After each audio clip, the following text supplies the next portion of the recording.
نبی کریم علیہ السلام کے صحابہ اور اہل بیت کا پیار یہ دلوں میں نور پیدا کرتا ہے، اس سے تازگی پیدا ہوتی ہے، روحانیت نصیب ہوتی ہے۔ ویسے جب سینے میں دل ہوتا ہے تو محبت تو کوئی نہ کوئی ہوتی ہے۔ بہت سارے لوگ شہرت سے پیار کرتے ہیں، ڈھیر سارے لوگ دولت سے پیار کرتے ہیں، لیکن دولت کا، شہرت کا، ان چیزوں کا پیار دل کو سخت کرتا ہے اور روح کو بے آباد کرتا ہے۔ نبی کریم صلی اللہ تعالی علیہ وسلم نے فرمایا کہ دو بھوکے بھیڑیا ویسے ہی خطرناک ہوتا ہے، اور بھوکا ہو تو اور خطرناک ہوتا ہے۔ فرمایا دو بھوکے بھیڑیے بکریوں کے ریوڑ میں کھلے چھوڑ دیے جائیں تو وہ اتنا نقصان نہیں کرتے جتنی دولت اور شہرت کی محبت انسان کے دل کا نقصان کرتی۔ اندر سے بندہ اجڑ جاتا ہے پوری طور پر، اسے پتہ بھی نہیں چلتا۔ تو دولت سے، شہرت سے، عہدوں سے، اقتدار سے، ذاتیات سے پیار کرنے سے روح بے آباد ہوتی ہے۔ اللہ سے، اللہ کے پیارے رسول سے، صحابہ کرام سے اور اہل بیت اطہار سے جتنی بندہ محبت کرتا جاتا ہے اس کا دل آباد ہوتا جاتا ہے۔ آج ہمارے مختلف مسائل ہیں، مختلف پریشانیاں ہیں، اس کی بھی بنیادی وجہ یہ ہے کہ ہمارے دل کی توجہ اور ذہن کی ترجیحات ایسی محبتوں میں کھو گئی ہے جو خالص دنیا کی محبت ہے۔ اگر ہم اپنے باطن کو اور اپنے دل کو صحابہ اور اہل بیت کی محبت پہ قائل کرنے میں کامیاب ہو جائیں تو آپ یقین کریں کہ یہ جو بے چین روحیں ہیں یہ قرار پائیں گی، یہ جو الجھے خیالات ہیں یہ دروازہ رسول پہ جھک جائیں گے۔ میں آپ کو ایک مشورہ دوں گا کہ جس کے ہاں بھی اللہ اولاد دے اسے چاہیے کہ اس کا نام حضور کے صحابہ کے ناموں پہ رکھے، اہل بیت نبوت کے ناموں پہ رکھیں۔ آپ یہ کر کے دیکھیں، نام کا شخصیت پر اثر ہوتا ہے۔ جب آپ یہ نام رکھیں گے تو آپ محسوس کریں گے کہ اس بچے کی شخصیت پر اس کا اثر ہو رہا۔ تو صحابہ اور اہل بیت سے خوب محبت کریں، ان کے لیے اپنے دلوں کے اندر، بیٹا بیٹھ جائیں آپ سارے، اللہ تعالیٰ آپ سب کو جزائے خیر دے۔ وہی رضوی صاحب فرما رہے تھے نا کہ آپ ادھر ادھر دیکھتے ہیں تو توجہ تقسیم ہوتی، تو وہ تو ماشاءاللہ بڑے پرجوش ہیں، تو میری طرح کا ڈھیلا ڈھالا ہو تو بالکل ہی توجہ تقسیم ہو جاتی۔ تو آپ تشریف رکھیں۔ اور ویسے بھی جس نے موبائل بنائے تھے نا، اس نے یہ نہیں کہا تھا کہ 24 گھنٹے ہاتھ میں رکھنے، ہاں جی کبھی کبھی چھوڑنے بھی چاہیے۔ اچھا ہے دل کے ساتھ رہے پاسبان عقل، لیکن کبھی کبھی اسے تنہا بھی چھوڑ دے۔ تو صحابہ کرام کے ساتھ خوب محبت کریں، اہل بیت اطہار کے ساتھ خوب محبت۔ میرا اور آپ کا دور بحث کا دور ہے۔ کچھ لوگ بڑا ہی پسند کرتے ہیں بحثوں میں الجھا رہنا، بڑا ہی، ہر موقع پر بحث چھیڑ دیتے ہیں، لیکن محبت کرنے والے ہر موقع پر محبت ہی کر کے دکھاتے ہیں، پیار ہی کر کے دکھاتے ہیں۔ خوب محبت کریں، خوب پیار کریں حضور کی اولاد پاک سے۔ دوسری بات، اس بات کو اچھی طرح اپنے ذہن میں بٹھائیں کہ نبی کریم صلی اللہ تعالی علیہ وسلم کی اولاد پاک کا ہمیں جتنا بھی پیار سکھایا ہے نا، وہ حضور کے صحابہ نے سکھایا ہے۔ یہ جو آج لوگ دعوے دار بنے ہیں، سمجھ نہیں آتی یہ کیسے دعوے دار بن گئے ہیں۔ روایت تو وہی ہے جو حضور سے صحابہ نے لی اور پھر صحابہ نے آگے امت میں تقسیم کی۔ نبی کریم صلی اللہ تعالی علیہ وسلم کے صحابہ کی مقدس جماعت نے اہل بیت اطہار کے ساتھ اس عقیدت کا، اس محبت کا، اس وارفتگی اور اس شوق کا تعلق رکھا ہے کہ پوری امت کو پتہ چلا ہے کہ ہم نے ان سے محبت کس طرح کرنی ہے۔ حضرت سیدنا صدیق اکبر رضی اللہ تعالیٰ عنہ فرماتے ہیں، مجھے اللہ کی قسم مجھے اپنے ہر رشتے سے نبی پاک کا ہر رشتہ زیادہ پیارا ہے، حضور کی اولاد پاک سے زیادہ پیار ہے۔ جب ان کے والد گرامی نے کلمہ پڑھا تھا تو حضرت صدیق اکبر بڑے خوش تھے، میری 4 نسلیں صحابی ہو گئی۔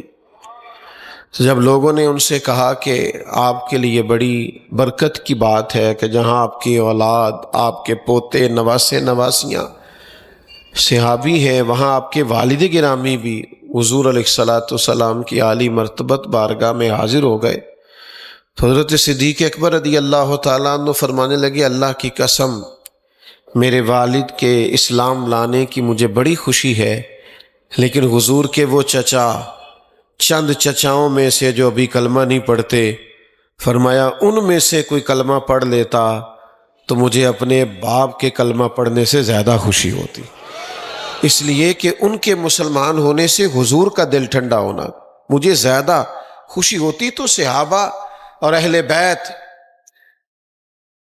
یہ وہ خوبصورت گلدستہ ہے جو امت کو راہ عمل فراہم کرتا ہے، جن کے نقوش راہ پہ چل کے لوگ اپنے اپنے لیے خیرات اکٹھی کرتے ہیں۔ حضور سید عالم صلی اللہ تعالی علیہ وسلم کے اہل بیت اطہار کا اور خاندان مبارکہ کا پیار سکھایا ہی صحابہ نے۔ علامہ اسماعیل حقی رحمۃ اللہ تعالی علیہ نے لکھا ہے کہ ایک محفل مبارکہ میں سرکار جلوہ فراز تھے اور بہت بڑی تعداد صحابہ کی وہاں حاضر ہو گئی، تو جگہ بظاہر ذرا کم تھی۔ حضور کے مقدس قدموں سے لے کر پچھلی دیوار تک صحابہ تشریف فرما تھے، تو ایک بڑی تعداد جمع ہو گئی، تو لگ رہا تھا کہ جگہ کم ہے۔ اچھا، اچانک ایسا ہوا کہ جناب علی المرتضیٰ شیر خدا آ گئے۔ اب محفل کی بظاہر کیفیت یہ ہے کہ کسی آدمی کے نئے کے بیٹھنے کی گنجائش موجود نہیں ہے۔ حضرت مولا مرتضیٰ رضی اللہ تعالیٰ عنہ جیسے ہی محفل میں آئے تو ہر آدمی چاہ رہا تھا اٹھوں اور میں حضرت علی کو جگہ دوں اور اپنی جگہ پہ بٹھاؤں، سب چاہ رہے تھے، لیکن وہی اٹھے جن کا نمبر پہلا ہے، جو انبیاء کے بعد سب سے افضل ہیں، حضرت جناب سیدنا صدیق اکبر۔ سب سے پہلے اٹھے، حضرت شیر خدا رضی اللہ تعالیٰ عنہ کا دست مبارک تھاما، اپنی جگہ پہ لا کے حضرت علی کو بٹھایا۔ کچھ کام ایسے بعض اوقات تو تقریر سے، گفتگو سے، اچھے جملے سے ماحول میں اثر پیدا ہوتا ہے، بعض اوقات بعض لوگوں کے عمل سے بڑا اثر پیدا ہوتا ہے۔ نہیں، وہ عمل ایسا کرتے ہیں کہ محفل میں ایک تازگی آ جاتی ہے، ایک خوبصورتی، ایک رہنائی پھیل جاتی۔ حضرت ابوبکر صدیق کا اٹھنا اور جناب مولا مرتضیٰ رضی اللہ تعالیٰ عنہ کا بازو تھام کے لانا اور پھر اپنی جگہ پہ بٹھانا، میری طرف دیکھیے گا، وہ ماحول کو اتنا خوبصورت بنا گیا، خوشبو اتنی پھیل گئی، ٹھنڈک اتنی آ گئی، ہر آدمی کا دل اس قدر زیادہ راحت میں آ گیا۔ حضور کے ہوتے ہوئے کسی نے کیا تبصرہ کرنا تھا، کریم خود ہی بولے اور حضور فرمانے لگے، لوگوں دیکھا تم نے میرے ابو بکر نے کیا کیا ہے؟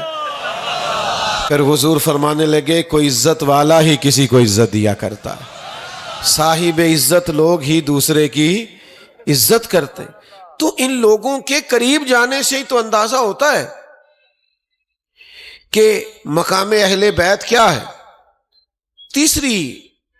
تیسرا پہلو، چند باتیں وہاں عرض کر کے بات کو سمیٹ دوں گا۔ تیسرا پہلو حضور کی اولاد پاک کا، بڑے ٹھنڈے دل سے میری ایک بات سنیں۔ دنیا میں سب سے زیادہ سکھی وہ شخص ہوتا ہے جو اپنے گھر کے اندر سکھی ہوتا ہے۔ جو لوگ اپنے گھر کے اندر سے تکلیف میں ہوتے ہیں نا، وہ تلخ بھی ہو جاتے ہیں، ترش بھی ہو جاتے ہیں، ان کے رویوں میں گھٹن بھی آ جاتی ہے، مزاج میں تلخی آ جاتی ہے۔ جتنے بھی آپ لوگ یہاں موجود ہیں، میں دعوے سے کہہ سکتا ہوں کہ اگر کسی کو گھر کی کوئی پریشانی لاحق ہے نا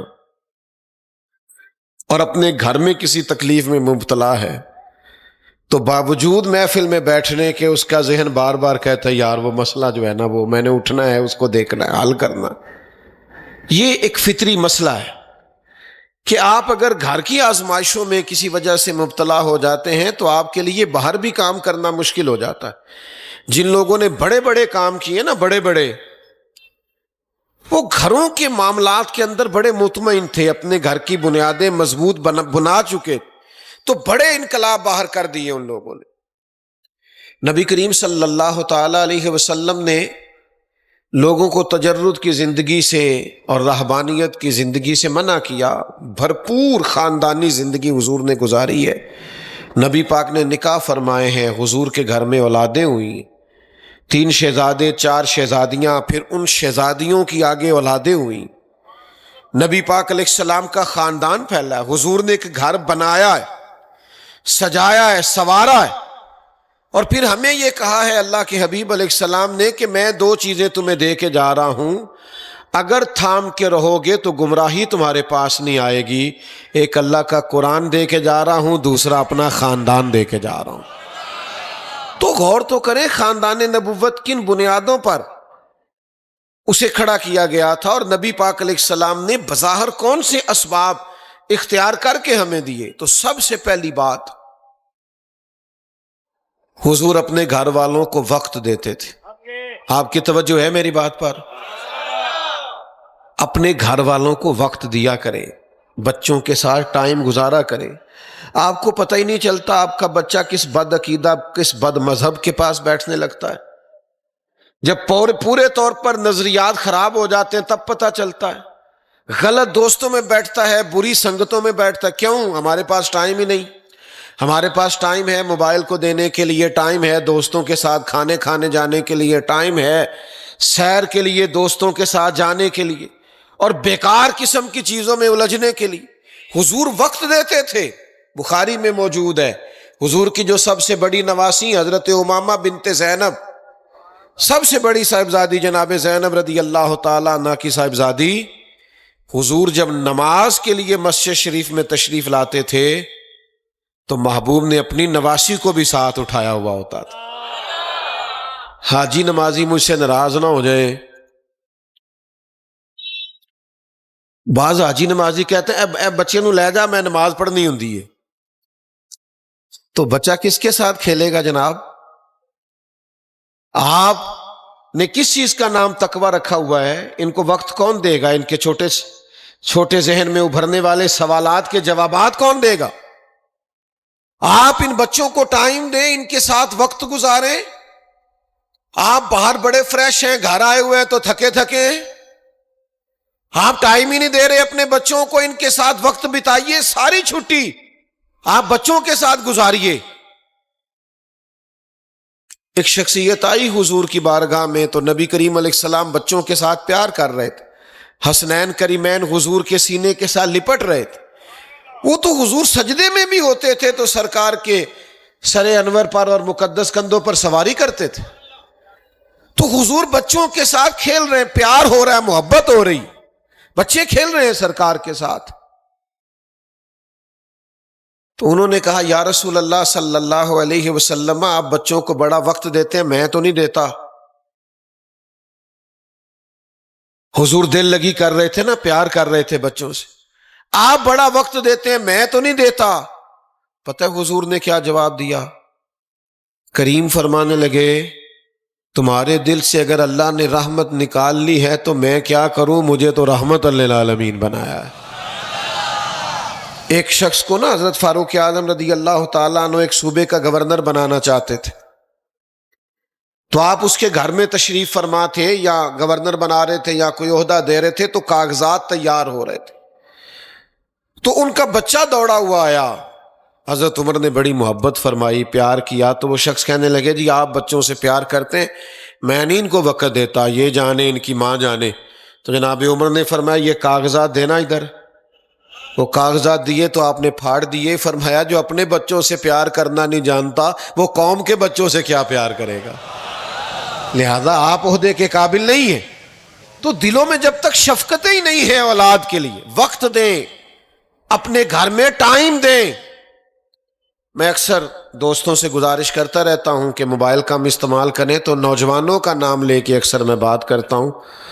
تو مجھے ایک دفعہ ایک نوجوان کہنے لگا کہ حضرت آپ جوانوں کی بات کرتے رہتے ہیں، میری گزارش یہ تھی کہ ذرا بزرگوں کو بھی کہہ دیں، ابا جی جب بھی گھر آتے ہیں موبائل چھوڑتے ہی نہیں، اماں نے 2 باتیں کرنی، ہم نے 2 باتیں کرنی، اب تو یہ سرائیت کر گیا، بڑوں میں بھی مسئلہ، گھر میں وقت دیں۔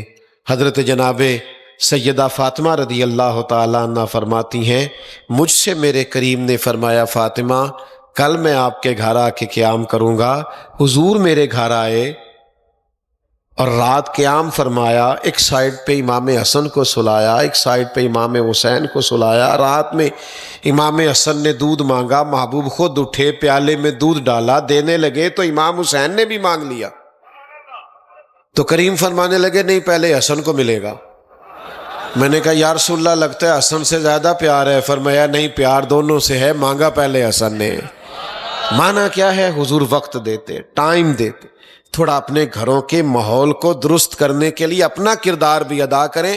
بعض لوگ بڑے زبردست بات کرتے ہیں، کمال بہانہ لگاتے ہیں، کہتے ہیں نا چاچے نال بڑا پیار ہے، سکولے چاچے نال ہی جاندا ہے، تو جدو تسی نہیں کھڑنا پھر انہیں کسے نال تے جانا ہی ہے، یہ فلاں سے بڑا پیار، او بھائی چھوڑ دیں، آپ اپنی اولاد کو ٹائم دیں۔ دوسری بات، ہمارا آج مزاج یہ ہے کہ ہم سمجھتے ہیں بہت ساری سہولیات گھر لے آئیں، لاکھوں کروڑوں روپیہ لے آئیں تو شاید اس سے بچے بڑے سکھی ہوں گے۔ یاد رکھیے گا اولاد کی تربیت پر توجہ دیں۔ آپ کے بچے اگر بیکار ہیں تو پیسہ جتنا بھی ہوگا بچے ضائع کر دیں گے، اور اگر آپ کے بچے کامیاب ہیں تو پیسہ کم بھی ہوگا، تو بچوں کی قابلیت کی وجہ سے وہ دنیا میں اور معاشی معاملات میں کہیں کمزور نہیں پڑیں گے۔ نبی کریم علیہ السلام نے ایک دعا مانگی ہے، ترمذی شریف میں موجود ہے، میرا نہیں خیال آج مولوی صاحب پیر صاحب بھی اللہ ماشاءاللہ یہ دعا مانگے، لیکن حضور نے مانگی ہے۔ نبی کریم نے اللہ کے حضور عرض کیا، اے اللہ ایک وقت روٹی دینا اور ایک وقت فاقہ دینا۔ اللہ سے فاقہ مانگا ہے حضور نے۔ یہاں علماء بیٹھے ہیں، پوچھ لیجئے گا نبی پاک کے گھر میں جو فقر ہے اس پر حضور مجبور نہیں، وہ فقر اختیاری ہے۔ حضور تو فرماتے ہیں مجھے اجازت دی گئی تھی، میں چاہوں تو نبی اور بادشاہ بن جاؤں۔ حضرت سلیمان علیہ السلام نبی بھی ہیں بادشاہ بھی، حضرت یوسف علیہ السلام نبی بھی ہیں بادشاہ بھی ہیں، مجھے اجازت دی گئی نبی اور بادشاہ بن جاؤں، لیکن میں نے اللہ کے حضور عرض کیا مالک میں تیرا بندہ اور نبی بننا چاہتا ہوں۔ تو حضور نے دعا مانگی، اے اللہ ایک وقت روٹی دے اور ایک وقت فاقہ دے۔ اپنے بچوں کو صبر کرنا بھی سکھائیں، کبھی کھانا نہ بھی ہو تو انہیں ایک وقت بغیر کھانے کے بھی گزارا کرنے کی عادت ہونی چاہیے۔ ہم باہر نکل کے بات سنا رہے ہوتے ہیں کہ وہ جی آج بچے کی مرضی کا کھانا نہیں پکا تھا، اس نے موبائل توڑ دیا، یہ کمال کی بات ہے کوئی؟ حضور نے تو فقر سکھایا اپنی اولاد۔ پڑھیے نا بخاری مسلم، سیدہ پاک رضی اللہ تعالیٰ عنہ نے جب آ کے عرض کیا ہے غلام دے دیں گھر کے کام کاج میں میرے ہاتھ بٹائے گا، تو محبوب نے فرمایا 33 بار سبحان اللہ، 33 بار الحمدللہ، 34 بار اللہ اکبر پڑھا کریں۔ مانا کیا ہے؟ کام کاج آپ نے خود ہی کرنا ہے۔ ہر آدمی کی بیٹی دکھی ہے اپنے اپنے گھر میں، ہر دوسرا آدمی دکھ سنا رہا ہے۔ بتاؤ اتنے بڑے مجمع میں کوئی ایسا بھی ہے جس کی بیٹی سسرال میں اتنا کام کرتی ہو کہ ہاتھوں پہ چھالے پڑ جائے؟ لیکن محبوب کی شہزادی نے تو کیا ہے۔ انہیں عملی زندگی پہ لگائیے۔ آپ نے لاڈ پیار کے نام پر ان کی تعمیر ہی روک دی ہے، تربیت ہی روک دی ہے۔ حضور کی اولاد پاک کا کمال یہ ہے کہ محبوب کریم نے انہیں فقر پہ خوش رہنا سکھایا، فقر پہ راضی۔ ایک صاحب مجھ سے کہنے لگے تمام لوگ کہہ دیتے ہیں کہ 3 دن پانی بند رہا، کھانا بند رہا، پھر بھی بڑی دلیری سے لڑے۔ کہنے لگے اسلام کا فطری اصول ہے کہ سحری سے مغرب تک روزہ ہوتا ہے، پھر بھی عصر کے بعد انرجی ختم ہونے لگتی ہے، اور یہ کہ 3 دن بغیر کھائے پیے اور پھر بہادری سے لڑنا۔ میں نے کہا صاحب میرے اور آپ کے لیے مشکل ہے، لیکن جن کی اماں نے 7 سال کی عمر میں، 8 سال کی عمر میں 3 دن بغیر کھائے پیے روزے رکھنا سکھا دیا تھا نا، ان کے لیے کربلا سجانی مشکل نہیں تھی۔ امام راضی نے لکھا ہے نا، 3 دن روزے رکھے تھے حضور کی اولاد پاک نے، اور ہر افطار میں بھکاری آ گیا تو وہ غریب کو دیتے رہے اور کھجور پانی سے گزارا کرتے رہے۔ انہیں تو 7 سال کی عمر سے عادت تھی 3 دن کی بھوک کاٹنے کی، لہذا بھوک کاٹنی پڑی تو انہیں کوئی پریشانی نہیں ہوئی۔ تو بھائی حضور نے اپنے گھر میں فقر کی۔ اور تیسری بات مزے کی، ہر مصنف ہر سیرت نگار لکھے گا کہ گھر میں مہینہ مہینہ چولہا نہیں جلا، لیکن وہی لکھنے والا چند سطریں چھوڑ کے آگے یہ بھی لکھے گا کہ مہینہ مہینہ چولہا نہیں جلا، پر جو دروازے پہ آیا ہے اسے جھولی بھر کے عطا کیا۔ آپ کو ملے گا کہ سیدہ پاک رضی اللہ تعالیٰ عنہا نے حضور کے مہمانوں کی مہمان نوازی کے لیے گھر کا کمبل بھی فروخت کر دیا۔ اپنی ذات پر دوسروں کو ترجیح دینا ان کا معیار رہا۔ اہل بیت نبوت نے ہمیں سکھایا ہے کہ تم نے فقر میں بھی سخاوت کو نہیں بھولنا۔ آج چھوٹے چھوٹے مسائل ہوتے ہیں گلی محلے کے، اس کے لیے بھی ہم انتظار کرتے ہیں کوئی ویلفیئر سوسائٹی آئے گی، کوئی MNA صاحب آئیں گے، کوئی MPA صاحب آئیں گے۔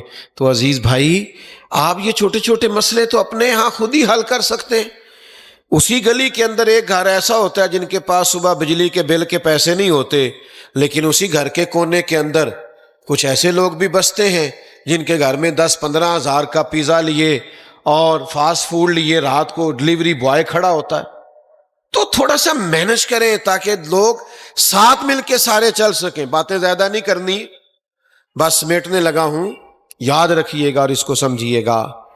حضور علیہ السلام نے اپنی اولاد کو وقت دیا ہے، فقر سکھایا ہے، اس میں سخاوت سکھائی ہے۔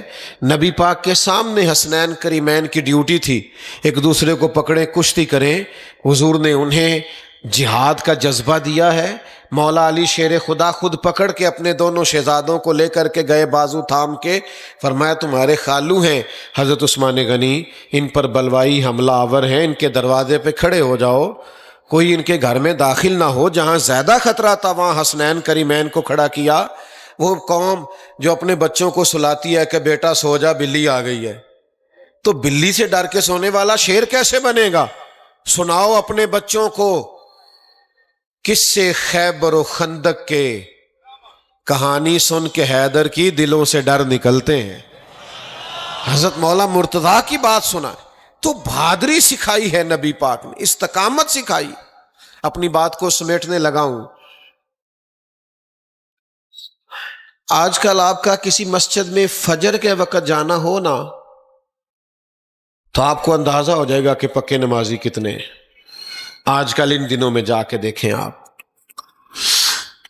ویسے بھی ہماری محفلیں لمبی ہیں، نمازیں مختصر ہیں الا ماشاءاللہ۔ آپ جائیے فجر میں اندازہ کیجئے، رات 2 بجے تک موبائل چلانے والی قوم، اور کوئی کومنٹس اور کوئی لائکس اور کوئی ویوز کا چکر، اللہ معاف کرے۔ جبھی تو معاذ اللہ بات خاکوں تک چلی گئی۔ ہم نے زندگی کو سمجھ ہی کیمرے کے اندر لیا۔ خدا کے بندو، فجر کے وقت اصل نمازی ہوتے ہیں کسی بھی محلے کے۔ ہزاروں کے محلے میں اگر صف بھی پوری نہ ہو تو پھر آپ کو اندازہ ہونا چاہیے نا کہ ہم کہاں کھڑے۔ امام حسین کا، امام حسن کا، مولا علی شیر خدا کا، سیدہ فاطمہ کا، جہاں کہیں بھی آپ تذکرہ پڑھیں گے سب سے زیادہ یہ آپ کو مصلی پہ مصروف نظر آئیں گے، عبادت کے لیے بیدار نظر آئیں گے۔ اور اتنا زیادہ نماز اور قرآن مجید سے ان کو پیار ہے کہ جب تلواریں چل رہی تھیں تو امام حسین نے سجدہ وہاں بھی کیا، اور قرآن مجید تو اتنا پڑھا ہے کہ نیزے کی نوک پہ بھی جاری رہا ہے۔ میرے سخی حسین دی شان ویکھو، ایسا رتبہ تے کسے بھی پایا نہیں، لکھاں ہوئے شہید جہان اندر، پر ہتھاں اتے تے کسے بال کہایا ہی نہیں، تے ممبراں تے اتے تے سب قرآن پڑھ دے، پر چڑھ کے نیزے تے کسے سنایا ہی نہیں۔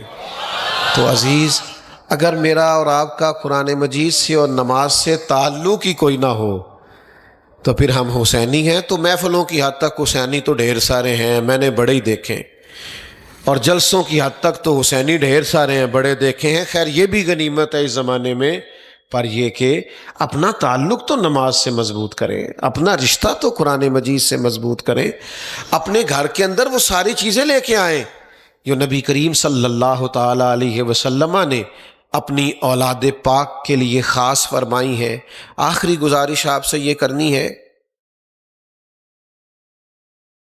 کہ اگر 1 سے 10 محرم تک کچھ چیزوں کی پابندی کی جاتی ہے کہ یہ والے کام نہیں کرنے، چونکہ 10 محرم تک دن چل رہے ہیں، یا رمضان میں بعض لوگ بڑا خیال کرتے ہیں، اچھی بات ہے۔ ویسے ہم جس دین کے ماننے والے ہیں وہ دین سارا سال پرہیزگاری کی بات کرتا ہے، وہ سارا سال تقوی کی بات کرتا ہے۔ تھوڑا تھوڑا اپنے آپ کو سمجھائیں۔ امام غزالی فرمایا کرتے تھے جس آدمی کی عمر 40 سال ہو گئی ہے نا، اور ابھی تک اس کی بدیوں پر اس کی نیکیاں غالب نہیں آئیں، تو پھر اسے اپنی فکر کرنی چاہیے، پھر اسے خیال کرنا چاہیے وہ کس طرف جا رہا ہے، اپنے اوپر توجہ دیں۔ یہ مقام توجہ ہے، بڑا خوبصورت یہ اہتمام ہے۔ اللہ تعالی ہماری حاضری کو قبولیت کا درجہ نصیب کرے۔ آخر دعوانا الحمدللہ۔ حضرات ذی وقار انشاءاللہ العزیز اذان ظہر کے ساتھ نماز